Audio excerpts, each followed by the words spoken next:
Last week, one of our members assigned to the West Valley Detention Center was viciously attacked by 3 inmates who faked a medical emergency. When she went in to help them, they slashed her face with razor blades, beat her with her radio, and threw vomit on her. Here to discuss this brazen attack on one of our own is SEBA President Grant Ward. Grant, thanks for being with us today. Thank you for having me. I wish it were under different circumstances, and this is a raw issue, I know. Explain to me what goes through your head or through a deputy's head when you hear about one of our own being attacked like this. It's instantly rage. It's instantly like, how the hell could something like this happen? The initial report said a deputy was responding to a medical assistance call, and duped into putting her own safety before others, and that's what she did. She entered the cell only to be ambushed and attacked. Absolutely out of control and outrageous. That's one of the most infuriating parts of this, is that they used her willingness to serve, her willingness to help, her willingness to go in there and put her safety aside to help somebody who she thought was in a legitimate medical emergency. And that's when they attacked her.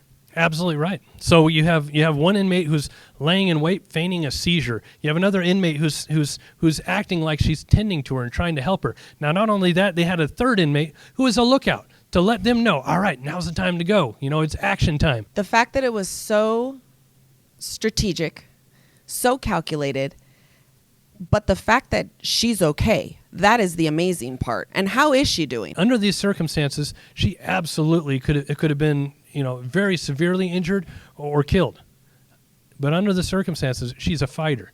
The training that she received obviously paid off, because I'll tell you what, she held her own until other deputies arrived and there was more assistance, because all she sustained were superficial cuts from razor blades. She was able to fend off razor blades, and then to get hit by her own radio as she's obviously trying to get help to her. It's a total miracle that she wasn't more severely injured. But to your question, in talking to her, I call her as the union president, saying that we're here for her. We'll offer any assistance that we can.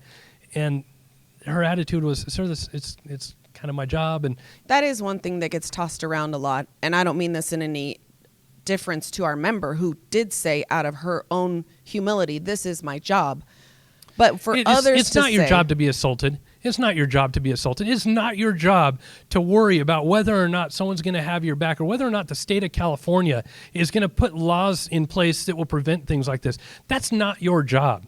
Your job is to go in there and ensure that the inmates are looked after. It's your job to go out into the field and provide services to the community, to be a servant to the community. And part of that being a servant is taking out the trash. And when we take out the trash, we need to be able to secure those people and actually have consequences for their action. And when people try to say, well, this is part of your job, yes, law enforcement is extremely dangerous. And yes, injuries occur, but they should not occur in a way that it is an ambush and a vicious attack on a person that is just doing their job. It's absolutely tragic, but I have a wall of my partners beside me who've lost their lives in the line of duty. Law enforcement is and has always been a dangerous job. We do sign on knowing that there's dangers, but there are things that we can do to help mitigate this, and it's time that we do them. There are those who think it is incredible that this is not considered a violent crime in the state of California.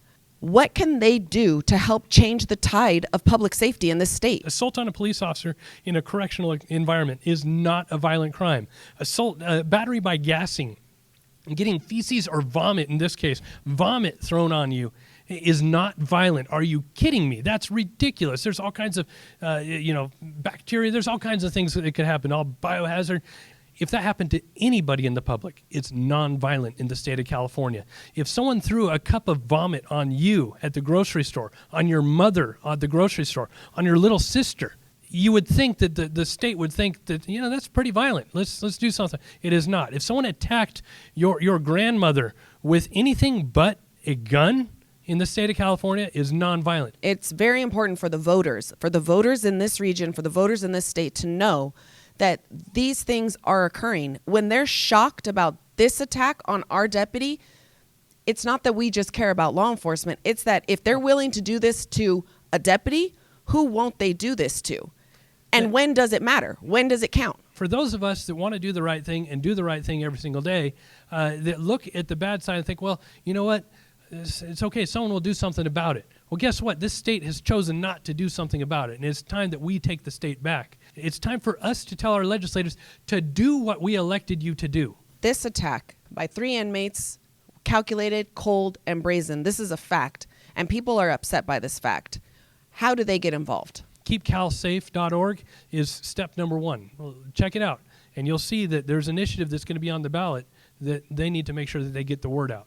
4,000 SEBA members alone, plus all of the other law enforcement in Southern California. If each one of those went onto that website and signed up and actually voted and did something, a message could be sent. Do you agree? We can influence, but it's got to be more than just the cops that are standing up for what's right. Getting the message to our legislators directly, that's key. When they hear about this wonderful deputy from San Bernardino County who had her face slashed, vomit thrown on her, and battered by her own radio equipment as she's trying to call for help, they hear that that's nonviolent in this state, that should spark outrage in everybody because it's true. And that outrage, that anger, that frustration that each one of our members feel, that can be channeled into action. They've asked us, what can we do? What can SEBA do? What can they do? They can go onto that website. They can get involved. They can start to spread the word and help every single one of us spread the word. Now is the time that we need to step up and do what's right as a society, not just law enforcement, not just activist groups. The voting public needs to get up and do what's right. Thank you very much for being with us today. Thank you.